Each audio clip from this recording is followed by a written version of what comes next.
Hello everyone, I'm Wendell Jones and welcome to this edition of the program, The Platform. On this program, we examine national issues. There are some bright students in the Bahamas, and on our program today, you're going to see why I say that we have some bright students in the Bahamas. And then we have a whole lot of people who are behind their children and have an ambition for their children to succeed. And we have been pushing excellence on Jones and Company for a long time. And since we are preparing for the opening of school here in the Bahamas and many students are going off, we thought let's talk to the merit scholar in our country.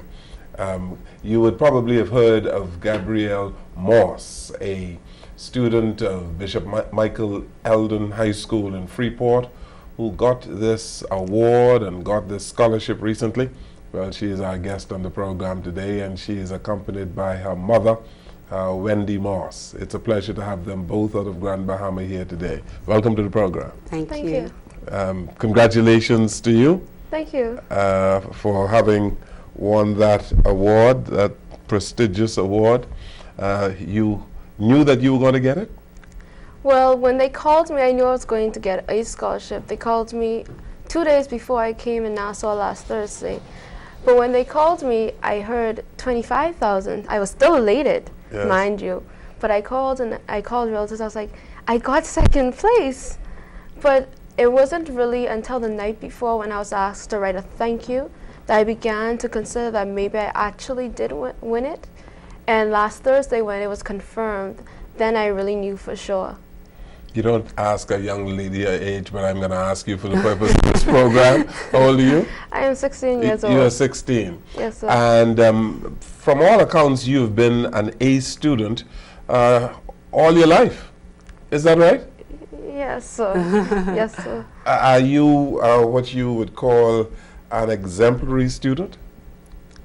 Well, I would surely hope so. I try and I do my best in every assignment I am given and every task I am given. What drives you? How did you get to excel and succeed as you have?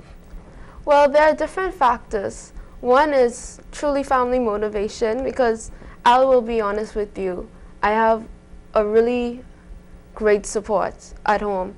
My mommy, my brothers, my father, my aunts, my uncles. There have been a lot of times in my life I've been in a lot of different things, and sometimes I just feel like I'm way over my head. I'm trying to do my best, but then there are times I really think, I don't know if I can do this. I just think I am done. But really when they come to me, they're like, Gabrielle, you know God puts you in certain positions for a reason. You are the head, not the tail. You are above only and not beneath. You have to keep going. We believe in you, etc., etc. That really motivates me to keep going, knowing that there's someone, that there are not only someone, there are various individuals who believe in me, who are supporting me, who are always there for me no matter what happens. And in addition to that, also knowing where I want to go, that helps motivating me it helps as a motivation to me as well. Knowing that I want to be an actuary, that's my career goal. And I know it's not an opportunity that's just going to fly through the window one day, for instance. I know you have to work hard, really, to achieve your dreams. So that motivates me as well. Knowing where I want to go, that helps me to continue excelling, continue doing my best in everything I have to do. Now, you got 9 BGCSEs, right? Yes, sir. And 8 A's and 1 B? Yes, sir. How you manage that? Tell us, so that you can help some students to understand how you can get 8 A's and a B in BGCSE. Goodness, prayers and studying. But to be honest, it also was a lot of work. Thankfully, at Bishop Michael Eldon School, grade 11, I had exemplary teachers. There are teachers who stayed with us weekdays 9 to 5, weekends 9 to 8 sometimes. They were constantly helping us. But really, what helped me to do as well as I did, first and foremost, past papers. I know a lot of individuals, when they tell me they're studying for the BGCSE, I ask them, well, have you gotten the past papers? Some of them tell me, well, no, I haven't. really when you go over those past papers continuously, practice all the questions, it really helps you to know which topics are coming up, but also certain questions or certain question structures are sometimes repeated. So then you become used, you know how to answer them as well. So for instance, in my class, we had to do from 1993 to 2012 was the year before us. And that helped us as well. In addition to that also, every night I try to go over, when I have extra time after doing my homework, usually an hour on a subject. And when you go over, for me I took my GCSEs, majority of them grade 11, except mathematics. Grade 11, how old were you then? 15, okay. by the end of the year, yes sir. Okay. But we start the BGCSE syllabus in grade 10. So what I used to do is some nights go over topics we already have covered in the past that I may not be as up to date now, and that also helps refresh your memory. So it's not right before the exam you're reading over what you did in grade 10 and trying to cram. It's already there, so you already can remember it. That helped as well. You've been eating, sleeping, drinking, schoolwork, right? No, not entirely. Because, you know, do you have time? I'm sure you do, for extracurricular activities. I've read your bio, and you're a pianist as well? Yes, sir. I've been playing piano since I was 3 years old. Since you were 3? Yes, sir. So what do you call yourself? A pianist. Virtuoso something? Pardon me? When you are as good as you are, there's a special name for this. But Mrs.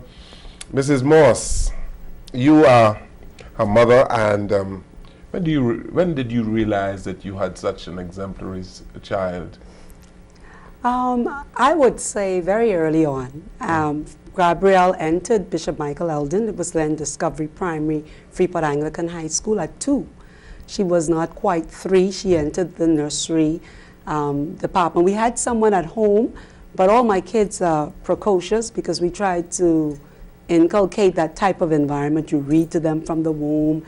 You know, you have this prototype that you use to try to develop that love of learning. So, you know, when she came along, I'd asked Mrs. Saunders, because I tried 1 or 2, I worked full-time then, and I tried 1 or 2 preschools, you know, just half day. I had a housekeeper at home, but she needed more because I used to leave a little work for her, just the socialization, the stimulus.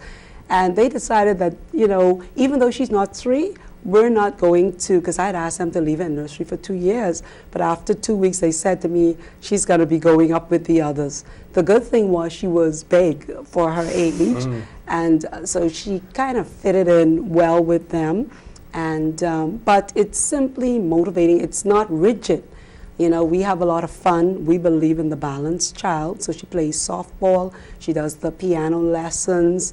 You know, she's done the U.S. Embassy Youth Ambassador Program. She's done Frenchwood. She's done quite a lot of other things as well. And then she goes Friday nights to a youth group as well as one of their youth leaders, junior leaders. But I just think it's the support. The honest truth is we're blessed. At a certain point, I was told that working for me had to be an option because I sometimes lectured at the college in the evenings. And so it was really difficult with 2 working parents. So we were really blessed because I was able to stay home. So about 11 years now ago, I went from a full-time lecturing position. In other words, I gave up work so that I would be more available for the children because they were growing, and we thought when they were younger they needed you more, but we realized as they grew older. So really and truly for all our activities, I'd be the chauffeur, sometimes sit in the car and just read, and I'll have to take her and her brothers in different locations. And so I tell them whatever opportunities you have to do the best because some children are not as fortunate to do that. But it's not as though our home was rigid. They play games, all the games, the Pokemon and so forth. But I just think that with good schooling and great home support, it becomes really just a process, and eventually you get there. You know, I know your father, right? And he is a very well-spoken, well-educated man. And let's tell the public that he is the Member of Parliament for which constituency? Marco City. Marco City. You had to guess? No, I'm just making sure I'm not having the wrong one. Okay, I see. Okay. So, Mr. Gregory Morse is your father, who is an attorney. Yes, sir. You chose not to have that as a career goal, to be an attorney, but you chose to do math, as your mother did, right? Tell us why. Yes, but my decision honestly wasn't based on my parents. My mother, she did math, but she also did computer. That's really her main. She might not tell most people. They don't understand why. But her main study was computing. But you are correct. My father is an attorney. He's very well versed in English and history. That is his subject. And my mother is well versed in the sciences. But what really got my decision in math, I would like to say probably natural acumen. For me, things such as history and language, that was not me. My little brother, he seemed to have he naturally could debate. He really knows how to structure his points and tell you, you're doing this wrong, this wrong, this wrong, so I think you should do this. He's pretty much like your father. Yes, I believe so. Okay. Others may have a different view, but I really believe William took after Dad in that respect. But what really helped me to decide, hey, I want to do mathematics, it really was my passion, to be honest. It wasn't just because, well, perhaps it was because when I was younger, my mother really we had to excel in mathematics. She really took us, if we were in grade 1, we knew probably up to grade 3 in mathematics. That probably had a pivotal role in my decision, but it really is something I really enjoy. I love how it's ingrained in various different fields. So even when I'm studying mathematics this coming August, I still get to delve a bit into probably a bit of chemistry, physics. I can still go into the various other areas, and mathematics will still be there. It still will play a main part. And I also love how it's a developing field. It's not just confined. And maybe because mathematics, there's various abstract mathematics. So it's always developing. There's always more you can find out about it. But that's what's really helped me decide on that. Perhaps it's an innate quality, but I lean more to the sciences. As someone who's been doing piano for the last 3 or so years myself, I know mathematics is extremely important in piano playing. Yes, that is true as well. You get it is really based on mathematics, isn't it? Yes, you do. And mathematics is ingrained in music as well when you're timing it, and that's very important, especially the higher level pieces where the timing is more rigid, or it's very fast pieces, so you have to be 1 and 2 and 1 and 2 and 1 and 2, and instead of just 1 and 2 and also when you're writing have to get pieces, the beats right. Exactly. But mathematics is ingrained in music as well. Like I was telling you, different fields, music is one of them. Yes, yes. You mentioned Wendy Morse that you read to your children when they were in the womb. You really think that works? I do. Really think you know, I do. Well, I didn't have anything to lose, and I did, because I do believe, based on science, that they can hear and they recognize your voice, so that when they come out of the womb, they're responding to you right away. All of my kids, they love reading. They do, and they all read at 3. And, you know, they love, like my little boy just turned 11, and people are amazed when he goes and he's reading the thick books like Aragon and Eldis that are 600-page books. But I think that's a part of it. It's putting yourself in another world and searching on your adventure. So they all love reading. I think my eldest son, Edward, loves reading the most, because I can recall when the children will tattletale and say, your son was reading at the end of our exam. He had a book hidden and reading at the end of his exam, so he'll finish his exam to read. But I think reading plays a pivotal role. What I think is missing a lot is critical thinking. Reading would bring that out, the vocabulary, the understanding. And of course, mathematics is primarily that. That's why, you know, in the old days, philosophy and mathematics were essential for tertiary, because it does help you with critical thinking. We need to solve problems whatever sphere of life you're in.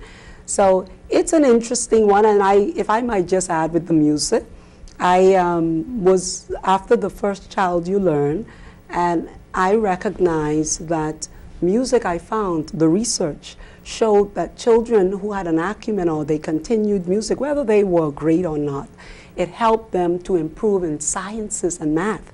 So that intrigued me as well, to encourage them, because I honestly, sometimes I was overwhelmed with all of the driving back and forth like a chicken with a neck cut off. Yes. But it worked well in the end, because they also would do national arts, and so it was a lot at some point, but after a while you get one child off, then another, now you're just on the last one. Do you play music as well?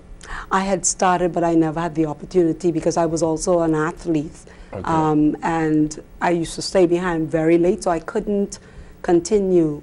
So I did it for 2 or 3 years, but not for very long. To what extent you think genetics might be a part of all of this? That some students are just bright naturally because of the genetic makeup?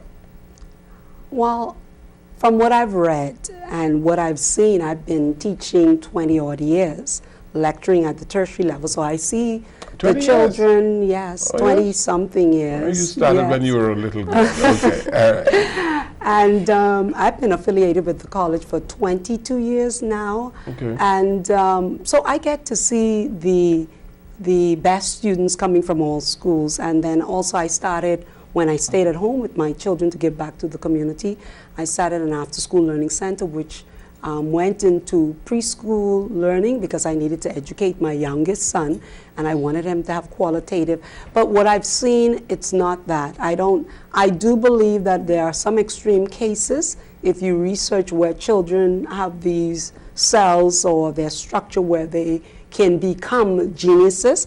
But I do still believe that the home is the primary school of learning. I believe environments make a whole difference. I believe what you feed into your children, like I've taught my kids to believe in themselves. I said, even if you feel your mom or dad, they don't believe in you, you must have that healthy view of self. Who am I? Where am I going? Why am I here? And I feel, and I've helped some children, for example, in math. They were failing, friends, kids, and they come from math. I don't like math. And I would find that they had little issues. And once you get them over the hump, once you let them know, all you have to do is a lot of drill and practice, they became A students. So I do believe motivation, first letting them know how, not just saying it, but showing them, and you have to support the young people. I believe we have a lot of brilliant children all around, honestly. I look at the class, she came out of a class of 75, and it was always a joy being around them, their discussions and everything else. So I don't believe, I think that's an excuse for mediocrity, that I'm smart because my parent is, and some children do their kids a disservice because they say, I was never good in math, so it's okay for you not to be good in math. But just tell them, okay, let's find the answers. And you have a lot of avenues with technology to help as well. So for you, everything is environment controlled, eh? The environment is extremely important. I came from a close-knitted family because life would throw you some curveballs, and the only way to have the victory is to have those who will always be there. Commitment, love, lots of attention, letting your children know that they cannot fail you. So you may fail a test, but that's not failure. That's just a little obstacle, but you have to keep going. So you let them know, however old you are, I will always be your support. I will love you until I die or you die. And so the affirmation, the love, and the attention, time is pivotal. And so I was grateful because I was very busy as well, and it was where I was losing a lot of sleep, staying up. In fact, I still do, but it's better trying to juggle the super mom, super employee kind of thing. So being able to stay at home, so they had less work to do and they could focus. Like usually during their times of studying, I would say to them, you don't have to really do much housework. So support, try to have the food on the table on time and all of that. So it's just, you facilitate their dreams. I want to talk some more about that, the importance of parenting in a child's education. We're on the platform, and we are speaking today with Gabrielle Moss and her mother, Wendy Moss. We'll come right back.